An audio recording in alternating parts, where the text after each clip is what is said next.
शारदीय नवरात्र के मौके पर पूरे देश में मां दुर्गा के पंडाल को अनोखे ढंग से सजाया गया है।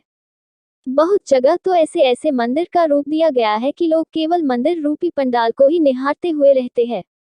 इसी तरह कालीन नगरी भदोही में भी गोपीगंज बाजार में मिर्जापुर रोड पर स्थित भव्य और ऐतिहासिक पूजा पंडाल बनाया जाता है, जहां पर हर वर्ष देश विदेश के मंदिर या खास भवनों की प्रतिरूप में कपड़े से निर्मित पंडाल बनता है, जिसके अंदर भव्य और विशाल मां दुर्गा की प्रतिमा स्थापित की जाती है।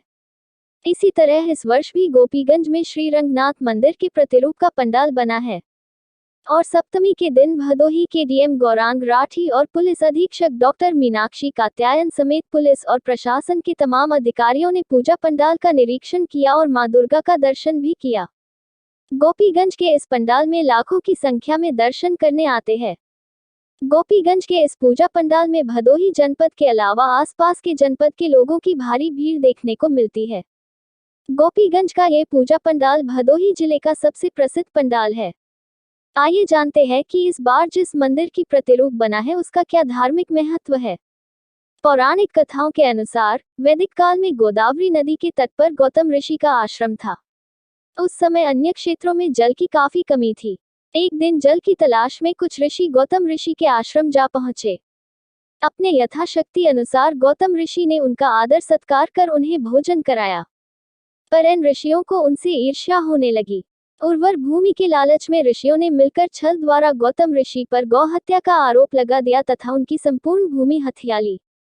इसके बाद गौतम ऋषि ने श्रीरंगम जाकर श्री रंगनाथ श्री विष्णु की आराधना की और उनकी सेवा की। गौतम ऋषि के सेवा से प्रसन्न होकर श्री रंगनाथ ने उन्हें दर्शन दिया और पूरा क्षेत्र उनके नाम कर दिया और गौतम ऋषि के आग्रह पर स्वयं ब्रह्मा जी ने विश्व के सबसे बड़े इस भव्य मंदिर का निर्माण किया था।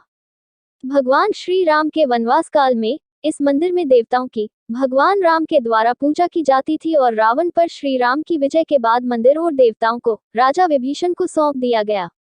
भगवान श्री विष्णु विभीषण के सामने उपस्थित हुए और इसी स्थान पर रंगनाथ के रूप में रहने की इच्छा व्यक्त की। कहा जाता है कि तब से भगवान विष्णु श्री रंगनाथ स्वामी के रूप में यहाँ वास करते हैं और श्रीरंगम से लेकर श्री पद्मनाभ स्वामी मंदिर तिरुवनंतपुरम तक के क्षेत्र में व्याप्त हैं। भारत में बहुत ऐसे मंदिर हैं जिनके रहस्य को आज तक देश विदेश के वैज्ञानिक पता नहीं लगा पाए, जो सच में भारत की सनातन संस्कृति और परंपरा को और भी मजबूत बनाए हैं।